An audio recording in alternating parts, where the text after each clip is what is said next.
Organização Mundial da Saúde lançou um desafio global que tem como meta reduzir em 50% os danos graves causados por medicamentos. No Brasil, 3 pessoas se intoxicam com remédios por hora e os erros por medicação causam pelo menos uma morte por dia. Aqui em Brasília, o Conselho Regional de Farmácia faz uma ação hoje para conscientizar a população sobre os problemas relacionados aos remédios. Eu converso agora com a presidente do Conselho, Gilcilene Schaer. Boa tarde. Boa tarde, Ana. Explica pra gente rapidamente como é que funciona essa ação hoje aqui em Brasília. Bom, nós estamos na Câmara Legislativa aqui do Distrito Federal com consultório farmacêutico, orientando as pessoas em como tomar o medicamento de forma correta, como fazer uso do medicamento de forma racional. Além disso, a gente está aferindo a pressão arterial das pessoas e a glicemia. Quais são os erros mais comuns que as pessoas cometem em relação ao medicamento? Primeiro é a automedicação, que eu acho que é uma prática que tem que ser banida da sociedade. Todo medicamento, mesmo sendo isento de prescrição médica, ele não é isento de orientação farmacêutica. Então, primeiro é se automedicar. E segundo é não saber como tomar esse medicamento. Muitas vezes eles não sabem se tomam um medicamento com uma refeição, antes ou depois da refeição, com água ou com alimento. Às vezes até tem pessoas que tomam medicação com bebidas alcoólicas. Tem gente que toma muito remédio, às vezes até se confunde, né? Exatamente. Tem principalmente essa prática é comum em idosos, que fazem uso de várias medicações. E muitas vezes eles não sabem o horário certo de tomar um medicamento. Então o medicamento, mesmo sendo prescrito da forma correta, ele não faz o efeito correto, porque ele não está sendo tomado da melhor forma. Automedicação. Você já falou desse ponto. Às vezes as pessoas compram remédios que acham que são muito simples. Por exemplo, um remédio de dor de cabeça.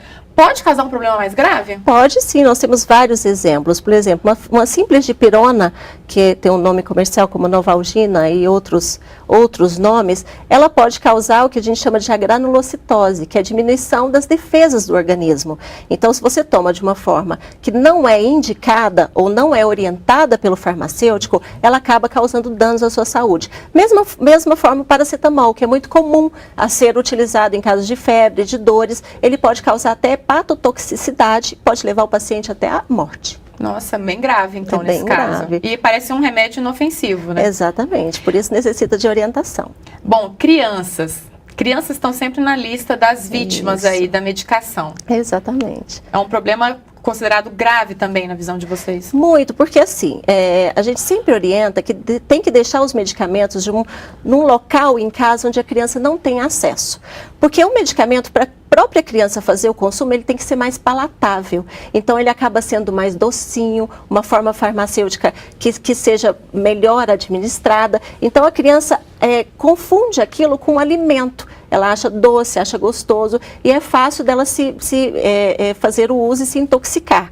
Por isso que todo medicamento ele tem que ser deixado num local onde não tem acesso à criança. E se ela se intoxicar, procurar logo assistência médica. Uma dúvida que sempre surge é o que fazer com os remédios quando você já parou de tomar de acordo com a prescrição médica, mas ainda sobrou alguns comprimidos ali, por exemplo. O que fazer com esse medicamento? Você tem que descartar. Hoje no Distrito Federal tem uma série de farmácias que estão aptas a recolher esses medicamentos, tanto os vencidos quanto os medicamentos que sobraram. Então a melhor forma não é jogar no vaso sanitário, porque isso vai para a rede de esgoto, de água, não é jogar na pia, tem que levar nessas farmácias e para ser feito o descarte adequado.